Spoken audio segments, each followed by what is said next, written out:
Hello friends, आज हम जानेंगे स्टार डेल्टा स्टार्टर के बारे में। स्टार डेल्टा स्टार्टर क्या होता है और वो कैसे वर्क करता है, इसको लगाने की ज़रूरत क्यों पड़ती है। स्टार्टर, आज हम दो तरह के स्टार्टर के बारे में बात करेंगे। एक स्टार्टर होता है DOL, डायरेक्ट ऑनलाइन, और दूसरा होता है हमारा स्टार डेल्टा स्टार्टर। कहाँ पर हमें स्टार डेल्टा स्टार्टर लगाना चाहिए, कहाँ पर हमें DOL स्टार्टर लगाना चाहिए, तो ये आज हम सीखने वाले हैं।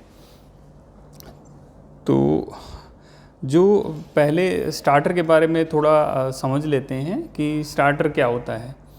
स्टार्टर हम उपयोग करते हैं एक मोटर को स्टार्ट करने में। जैसे हमारी ज़्यादा HP की मोटर होती है, 5 HP या उससे ऊपर की कोई मोटर होती है, तो वहाँ पर हम स्टार डेल्टा स्टार्टर का उपयोग करते हैं। इसमें क्या होता है कि हमारे 3 कॉन्टैक्टर होते हैं। एक हमारा मेन कॉन्टैक्टर होता है और 2 कॉन्टैक्टर होते हैं, एक स्टार में लगता है, एक डेल्टा में लगता है। जो हमारा DOL डायरेक्ट ऑनलाइन स्टार्टर होता है, उसमें हम सिंगल कॉन्टैक्टर यूज करते हैं। कॉन्टैक्टर के अंदर 2 तरह के डायग्राम होते हैं। कई बार आपसे पूछा जाता है कि आप डायग्राम बनाइए इसका। तो एक तो जो हमारा DOL होता है उसमें तो लाइन डायग्राम रहेगा, डायरेक्ट सप्लाई आएगी और इसमें कनेक्ट हो जाएगी। एक जो हमारा स्टार डेल्टा स्टार्टर होता है उसमें एक लाइन डायग्राम होता है, एक पावर डायग्राम होता है। तो लाइन डायग्राम का मतलब होता है कि जो हमारा स्टार्टर है, चाहे वो डायरेक्ट ऑनलाइन में है या स्टार डेल्टा में है, अगर आपको सिंगल लाइन डायग्राम बनाने को बोला जाता है तो, या लाइन डायग्राम बोला जाता है, तो उसमें उसकी कंट्रोलिंग की जितनी वायर्स होती हैं कि हम जब पुश बटन को ऑन करते हैं उसके बाद में वो कैसे कैसे वर्क करता है। जो हमारा स्टार्टर है पुश बटन दबाने के बाद कैसे कैसे वर्क करता है। तो इन सब चीज़ों को समझने के लिए हमें सबसे पहले ये समझना पड़ेगा कि एक कॉन्टैक्टर को बनाने के लिए क्या क्या चीज़ें ज़रूरत पड़ती हैं। तो इसको जानने के लिए हम इसको आपको बताते हैं कि इसमें कौन सी चीज़ें उपयोग में लाई जाती हैं। इसमें आप देखेंगे सबसे पहले हमारा, ये देखिए, हम यहाँ से कुछ,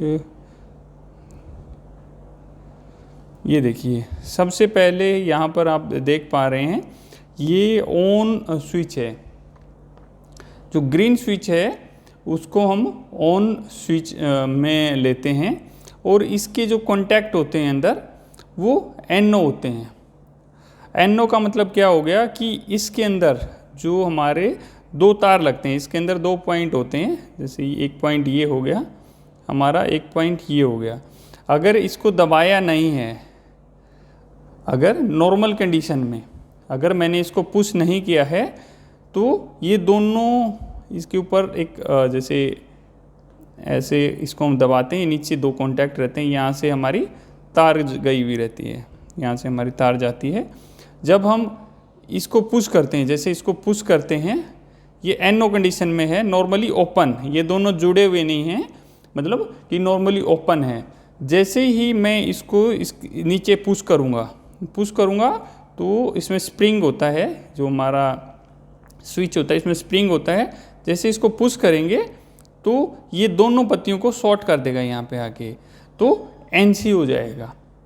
नॉर्मल कंडीशन में ये NO था, नॉर्मली ओपन, फिर ये हो गया NC हो गया, क्लोज हो गया, नॉर्मली क्लोज हो गया, NO से NC बन गया। ये दूसरा स्विच है हमारा, इसको हम ऑन स्विच बोलते हैं, ग्रीन वाले को। जो रेड वाला होता है इसको हम ऑफ स्विच बोलते हैं। इसमें जो कॉन्टैक्ट होते हैं इन दोनों में डिफरेंस होता है। कई बार ऐसा नहीं कि हम हरे की जगह लाल, लाल की जगह हराम लगा दें, बट ये दोनों स्विच अलग अलग जगह होते हैं। इंटरव्यू में भी ये पूछ लिया जाता है कि कहाँ पर आप ग्रीन स्विच लगा सकते हैं, कहाँ पर आप रेड स्विच लगा सकते हैं। तो जो ये रेड स्विच है ये हमारा होता है NC। NC का मतलब जैसे कि मैंने बताया, इसमें 2 पॉइंट होते हैं हमारे, जैसे तार लगेंगे, 2 तार लगते हैं इसके अंदर। ये हमेशा ऐसे शॉर्ट रहता है, ये ऐसे शॉर्ट रहेगा एक दूसरे से, और जैसे ये बटन को हम दबाएंगे ये इससे दूर हो जाएगा। तो ये हमारा NC स्विच होता है। तो इसके बाद में हम आ जाते हैं इससे अगले पॉइंट के ऊपर, वो है हमारी ओवरलोड रिले। ओवरलोड रिले होती है, उसका एक बहुत ही एक महत्वपूर्ण भूमिका होती है, काफ़ी रोल होता है, अच्छा रोल। इसमें हम देखेंगे कि इसका जैसे नाम है ओवरलोड रिले। जब हमारी मोटर ओवरलोड हो जाती है तो ये कट हो जाती है, ये सप्लाई को हमारी मोटर को बंद कर देती है ओवरलोड होने में। इसमें आप देखेंगे जो ये 3 ऊपर पॉइंट हैं, ये हमारे फेस होता है, जो हमारा डायरेक्ट फेस होता है वो इन्हीं के अंदर से पास होके आगे जाता है। और यहाँ पर आप देखेंगे ये जो आप देख पा रहे हैं, ये 1.5, 3, 4 ये इसकी सेटिंग होती है। हम यहाँ से इसको घुमा के कि इसकी सेटिंग कितनी करनी है, 1.5 एम्पियर करनी है, 5 करनी है या 4 करनी है, जितनी भी करनी है उतनी हम कर सकते हैं। अगर हमारा किसी वजह से अगर हमारा ये सिस्टम है ये ट्रिप हो जाता है, तो ये वाला जो बटन होता है इससे हम उसको रीसेट कर सकते हैं, कि जो हमारा फॉल्ट होगा उसको रीसेट कर देंगे। हमने मोटर को देख लिया है, तो रीसेट करने के लिए ये वाला बटन उपयोग में आ जाता है। इस वाले बटन का काम होता है, इसको पुश करते हैं, अगर हमारी मोटर चल रही है, हमारी कंट्रोलिंग समझ में नहीं आ रही, तो डायरेक्ट इस बटन को दबा देंगे तो हमारी मोटर बंद हो जाएगी, सप्लाई को कट कर देगा। यहाँ पर आप देखेंगे कुछ पॉइंट ऊपर हैं, NO लिखा हुआ है, इसमें NO लिखा हुआ है, यहाँ NC लिखा है, यहाँ NC लिखा है।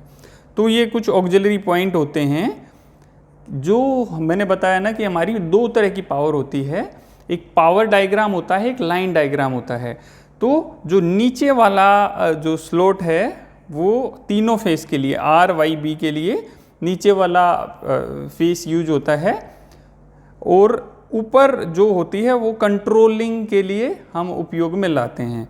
जैसे हमारा ये नॉर्मली क्लोज है, जब हमारा मोटर में फॉल्ट आता है, जब मोटर में कोई फॉल्ट आता है तो वो NO हो जाती है, नॉर्मली ओपन हो जाती है। यानी कि जैसे कि जब कॉन्टैक्ट लगे हुए हैं तो ऐसे हैं नॉर्मल कंडीशन में, अगर मेरा कोई फॉल्ट आएगा तो वो दोनों दूर दूर हो जाएंगे और जो सप्लाई है कंट्रोलिंग की वो कट हो जाएगी।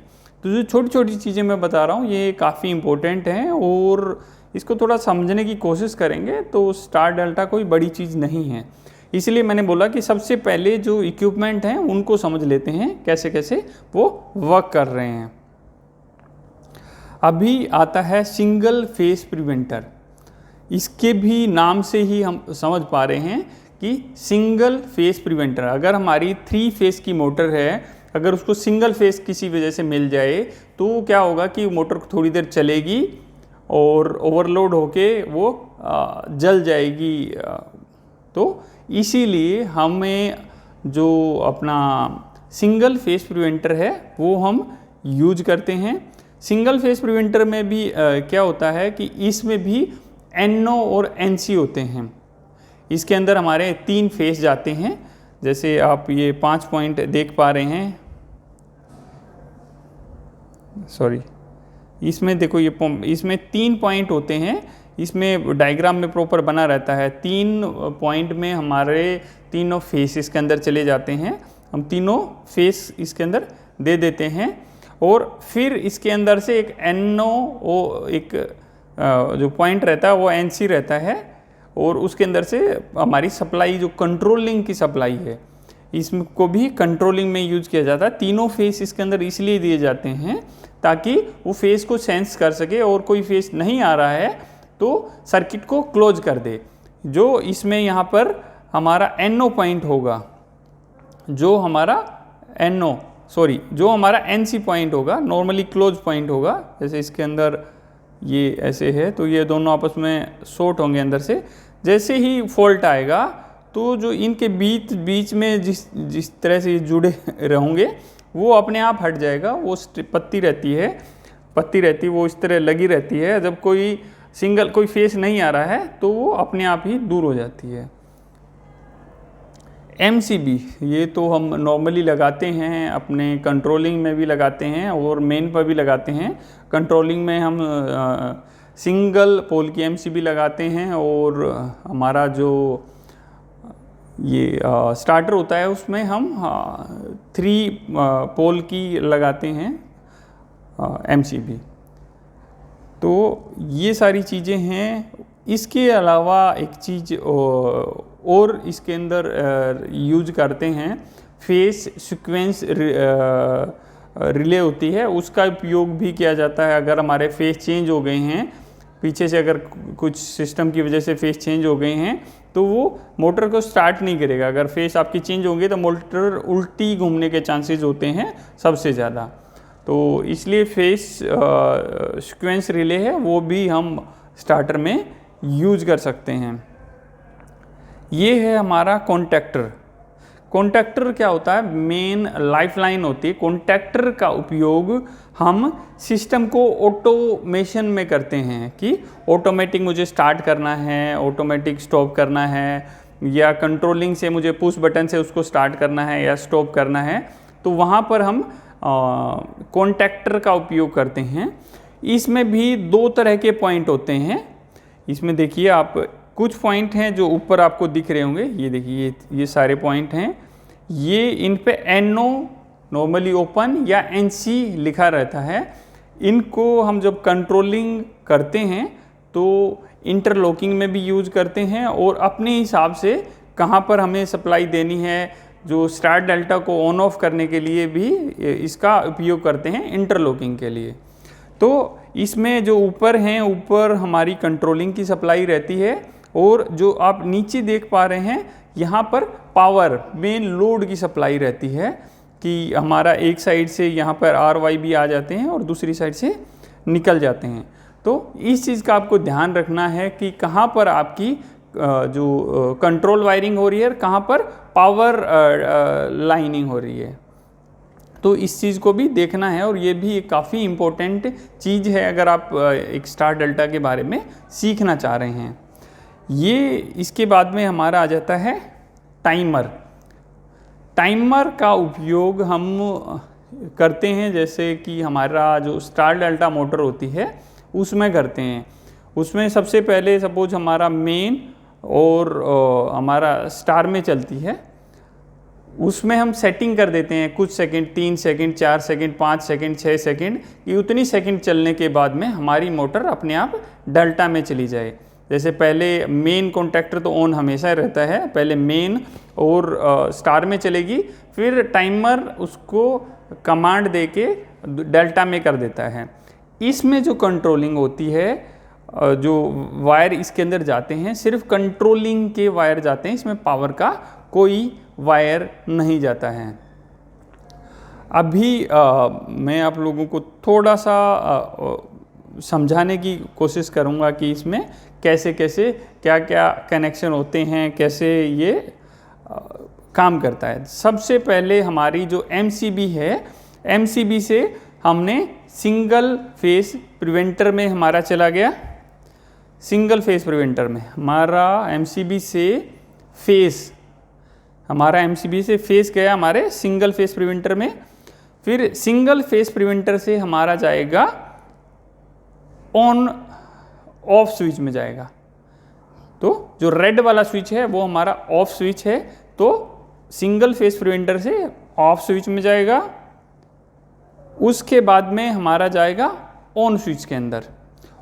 सबसे पहले सिंगल फेस प्रिवेंटर में क्यों जाएगा? सिंगल फेस प्रिवेंटर में इसलिए जाएगा, अगर हमारा कोई फेस नहीं आया हुआ है तो मोटर को हम स्टार्ट बटन को दबाते रहेंगे, मोटर चलेगी नहीं।